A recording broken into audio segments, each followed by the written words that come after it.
खबर है, यहां प्रचार अभियान में हिस्सा लेने पहुंचे केंद्रीय मंत्री धर्मेंद्र प्रधान ने समाजवादी पार्टी पर तीखा हमला किया है। उन्होंने कहा कि जनता एसपी शासन का गुंडाराज भूली नहीं है और बीजेपी ने प्रदेश को दंगा मुक्त किया है।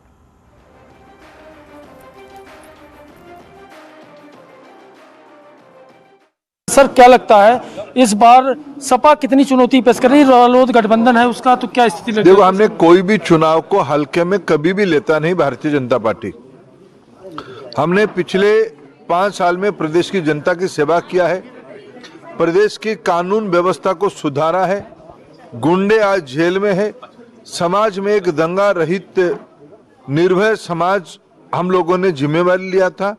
प्रदेश की मातृशक्ति, माताएं, घर की बहू बेटी आज सुरक्षित महसूस कर रही है। प्रदेश की सुरक्षित करना, प्रदेश में रोजगार बढ़ाना, प्रदेश में गरीबों को सबसे ज्यादा महत्व देना, नौजवानों को महत्व देना, किसानों को महत्व देना, महिलाओं की इज्जत सम्मान बढ़ाना, यही हमारी शासन की दायित्व रहा। हमें पूरा भरोसा है प्रदेश की जनता पुनः हमें जिताएगी। सपा कहती है बाबा जी की ठोको नीति है, उनको ठोको नीति से डर लगता है, तो ऐसा क्या लगता है, क्यों उनको डर लगता है? देखिए, सपा वाले नहीं भूलनी चाहिए, जब सपा युवराज की कार्यकाल में जो मुख्यमंत्री थे, उनकी धर्मपत्नी चुनाव लड़ रहे थे कन्नौज से। प्रजातंत्र में सबको सब विषय रखने के अधिकार है। मैं आपसे असहमत हो सकता हूं, आप मेरे को आपकी चैनल के माध्यम से मेरे आलोचना कर सकते हैं, यही तो प्रजातंत्र है, इसीलिए तो हमको आजादी मिली थी। कन्नौज में क्या हुआ था? एक नौजवान बूथ पे युवराज की पत्नी के खिलाफ भारतीय जनता पार्टी की एजेंट बना, उसकी सर कलम करके लखनऊ पहुंचाया गया था। ये भूल जा रहे हैं कौन ठोकता था किसको? प्रदेश भर की माताएं बहनें घर से नहीं निकल पाते थे, गरीबों की जमीन कब्जाया जाता था, एक वर्ग के लोगों ने दहशत मचा कर रखा था प्रदेश में। कौन ठोको सरकार चला रहा था? थोड़ा तो शर्म करनी चाहिए अखिलेश जी। प्रदेश की जनता को इतना बेवकूफ मानते हैं क्या? तो ये थे हमारे साथ केंद्रीय मंत्री धर्मेंद्र प्रधान जी, जिनका साफ कहना है कि एक बार फिर बीजेपी सरकार बनाने जा रही है और साथ ही साथ जनता भूली नहीं है सपा शासन को। जिस तरह की व्यवस्था थी सपा में और जो गुंडागर्दी का आरोप लगाया शासन में सपा के। कैमरामैन बंटी के साथ हिमांशु त्रिपाठी, न्यूज 18 आगरा। आगरा में धर्मेंद्र प्रधान के साथ केंद्रीय मंत्री स्मृति ईरानी भी मौजूद रहीं। इस दौरान उन्होंने प्रियंका गांधी के स्लोगन लड़की हूं, लड़ सकती हूं का जिक्र करते हुए अप्रत्यक्ष रूप से राहुल गांधी को भी घेरा।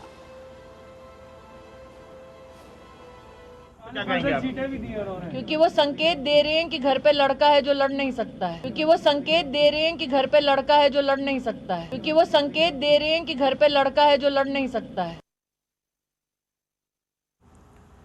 उधर बीजेपी और समाजवादी पार्टी में ट्विटर वॉर और तेज हो गया है। बीजेपी ने एक वीडियो ट्वीट कर अखिलेश यादव पर निशाना साधा है। इस वीडियो में बीजेपी ने अखिलेश यादव से कई सवाल भी पूछे हैं। जब टोपी वाला कमजोरों पे हंसता था, जब गरीब पक्की छत को तरसता था, जब बहू बेटी घर से निकलने पर डरती थी, जब किसान लाचार और सूखी ये धरती थी, तब क्यों नहीं लाए थे बदलाव तुम? तब क्यों नहीं लाए थे बदलाव तुम? जब माफिया मनमानी करते थे, जब आपराधिक कानून से न डरते थे,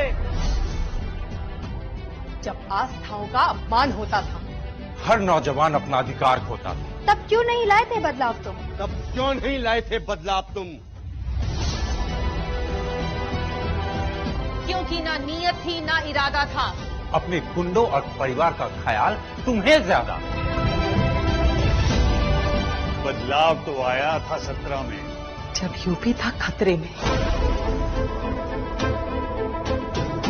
एक नई शुरुआत हुई, सिर्फ विकास पर बात हुई। गुंडों को बस मिली जेल, अपराधियों का थमा खेल।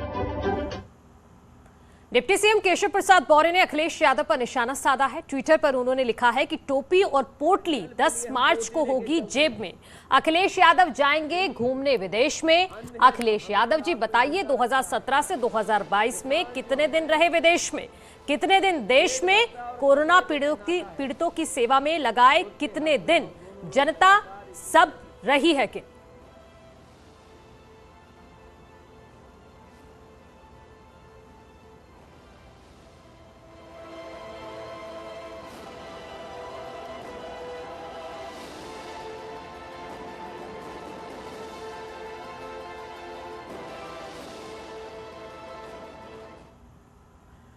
तो बीजेपी अखिलेश यादव पर पूरी तरह से हमलावर है। पूर्व केंद्रीय मंत्री प्रकाश जावड़ेकर और यूपी के कानून मंत्री ब्रजेश पाठक ने भी अखिलेश यादव को निशाने पर लिया।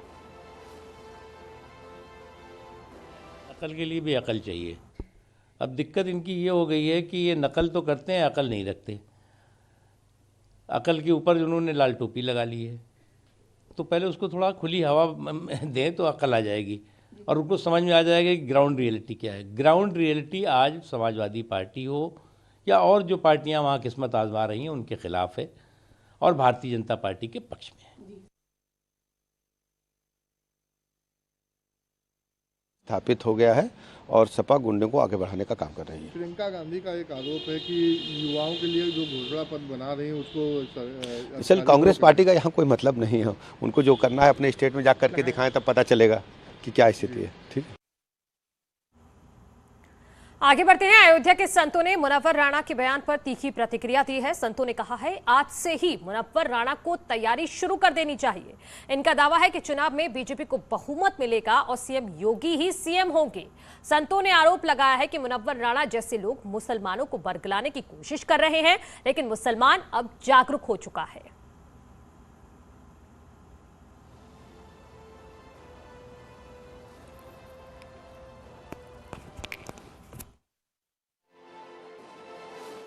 मुनव्वर राणा के बयान पर विरोध जताया है।